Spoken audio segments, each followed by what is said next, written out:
Hola chicos, muy buen día.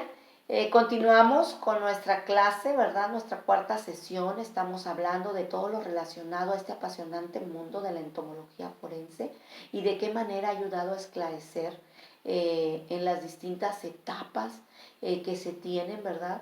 Al momento de la llegada de los insectos a un cadáver, de qué manera todas estas transformaciones, todos estos periodos, estas etapas han ayudado, ¿verdad?, a identificar el contenido, el proceso, el tiempo de muerte después de un cierto periodo, ¿verdad? Y de acuerdo a las características encontradas y la manera en que han ayudado estos insectos y artrópodos en el esclarecimiento del mismo. Hablábamos en el video anterior, en el pequeño video anterior, ¿verdad? Estas fases 1, 2, 3 y 4, la cuestión de la fase cromático, en donde las moscas depositan huevos o larvas alrededor de aberturas naturales del cuerpo, principalmente en la cabeza, los ojos, los oídos, la nariz y la boca. En la segunda fase, que es el hinchado, ¿verdad? Durante esta fase las larvas y las moscas adultas son los organismos predominantes. En la tercera fase, que es colicuativo, ¿verdad? Las larvas completan su desarrollo y dejan el cadáver para pupar en el suelo. Varias especies de escarabajos comienzan a llegar. Algunos de ellos se alimentan directamente del cuerpo, mientras otros actúan como depredadores de larvas y otros insectos. Ya en la fase de la reducción esquelética, en su mayoría son los escarabajos. Los artrópodos asociados a cadáveres utilizan este recurso para desarrollarse. Esta fauna puede agruparse en varios gremios. Las especies nacrófagas, que se alimentan del cuerpo, incluye a los dípteros y coleópteros. Las especies de este estadio pueden ser más significativas para estimar el intervalo postmortem en los primeros estadios de la descomposición, entre 1 y 14 días. Las especies parásitas y depredadoras se alimentan de las fases inmaduras de las especies necrófagas. Incluye a las avispas parasíticas, dípteros y coleópteros. En las especies omnívoras, como son las hormigas, las avispas y algunos escarabajos, que se alimentan tanto como el cadáver como de los artrópodos asociados con él. Las especies incidentales, que de pronto venimos hablando, ¿verdad? Es una extensión de su propio hábitat natural, como es el caso de los colémbolos, arañas y ciempiés. También se incluyen ácaros, que se comen los hongos y mohos, y otros grupos que se alimentan de los ácaros y otros artrópodos. Los necrófagos, hablábamos de la diptera, de la coleóptera, los depredadores, los omnívoros y los incidentales. Entonces, chicos, resumiendo hasta el momento, los insectos de importancia médico-legal son los díptera, coleóptera, himenóptera y lepidóptera. Entonces, los artrópodos utilizan el cadáver como un recurso para desarrollarse. Esta sucesión ecológica, este cambio de descomposición y de composición de la comunidad en el tiempo, mediante variaciones de las importantes relativas de las poblaciones y la extinción de especies antiguas y la invención de especies nuevas. Entonces, ¿qué es lo que hace el entomólogo forense? Los restos deben ser perturbados lo menos posible. El trabajo del entomólogo forense puede ser dividido en 4 pasos. 1. Observación y anotaciones de la escena. 2. Colección de los datos climatológicos en la escena. 3. Colección de los insectos del cuerpo en la escena. 4. Colección de los insectos de la escena después de que el cuerpo fue removido. Entonces, chicos, se encuentra el cadáver, ¿sí? Se da esa colección, esas muestras, esa colección de larvas en el cuerpo. Esas muestras tomadas para la determinación, ¿sí?, de ese periodo postmortem, ese intervalo, ¿verdad? Es Matar las larvas en agua hirviendo durante 15 minutos. Lavar con agua y fijarlas en una solución de alcohol. Matar y preservarlas en una solución de alcohol, ¿verdad? Estas muestras tomadas para la determinación de ese intervalo postmortem, esa colección de pupas debajo del cuerpo en áreas cercanas, esas muestras, esa colección que puede ser congelada, conservadas vivas y criadas hasta adultos que confirmen su identificación. Todo esto se hace dentro de la toma de muestras entomológicas, ¿verdad? Y en un laboratorio. Hablábamos de esa cadena de custodia, ¿verdad? De esos artrópodos asociados al cadáver y de qué manera nos ayudan en la identificación. Esta orden díptera, que hablábamos de los insectos, que son esas moscas verdes, verde-azules, ¿verdad?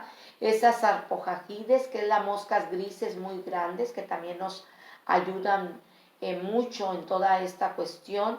El orden díptera, ¿sí? Dentro de los insectos que vamos a estar viendo, vienen las moscas ovíparas con características de abdomen de color metálico brillante, alas con celda discal, siempre cerradas y angostadas hacia el ápice. Las larvas poseen el extremo posterior cóncavo rodeado de papilas cónicas y placas visibles con hendiduras. Las pupas presentan el cuarto segmento estrangulado con un par de cuernos espericulares muy cortos, ¿verdad? Dentro de las características que lleva lo que es la mosca, deposita su huevo, viene lo que es la larva 1, larva 2, larva 3, llega lo que es la pupa, nuevamente la mosca en edad adulta, para realizar así su ciclo. ¿Sí? Muy importante, chicos, ir identificando todas estas cuestiones que nos ayudan en la entomología forense. Bien, chicos, estamos a grandes rasgos dentro de las generalidades de esta ciencia importante, ¿verdad? Que es la entomología forense y la manera en que nos ayuda en el esclarecimiento. Recuerden que todas estas disciplinas que hemos venido hablando, ¿verdad? La cuestión de la palinología, la cuestión de la botánica forense, la cuestión de esta entomología forense y la próxima semana que estaremos abordando el siguiente tema de genética forense. Entonces, tengamos en claro ya con este pequeño resumen realizado, ¿verdad?, de cómo se estudian los insectos que se encuentran en los cadáveres, que aportan una información muy útil en las investigaciones de carácter judicial, ¿verdad? ¿Y por qué utilizar la entomología forense? Viene una pregunta de por qué utilizarla. Porque el 85% de la fauna encontrada en un cadáver, porque son 3/4 de las especies animales son insectos, porque están abundantes en cualquier hábitat, porque son los primeros en acudir, porque acuden de forma ordenada, porque es un equipo multidisciplinario. Entonces, la entomología forense, ¿qué grupos son útiles? ¿Quiénes son? 3 de 32 grupos de insectos. Los dípteros, que son adultos y larvas, los coleópteros, que son adultos y larvas, y los lepidópteros, ¿sí? Dentro de esta entomología forense, ¿qué grupos son útiles? Hay alrededor de 150,000 especies en cuestión de dípteros. Los califóridos, los sarcofágidos, los musílidos, los fánidos, los piofídidos, los fóridos, una gran variedad extensa. Y dentro de los coleópteros, que son 375,000 especies encontrados, ¿verdad?, de gran ayuda. Dentro de lo que son los lepidópteros, ¿verdad?, toda esta cuestión que vamos a estar estudiando. Y los dípteros en este ciclo corto de la descendencia abundante, que hablábamos de esos huevecillos, de esa larva 1, 2 y 3, los puparios y los adultos. Qué importante es ir conociendo, ¿verdad?, toda esta cuestión, sobre todo en la cuestión de los dípteros adultos, estos sarcofágidos que son de color gris, tórax con rayas, abdomen con tablero de ajedrez, que vienen muy marcados.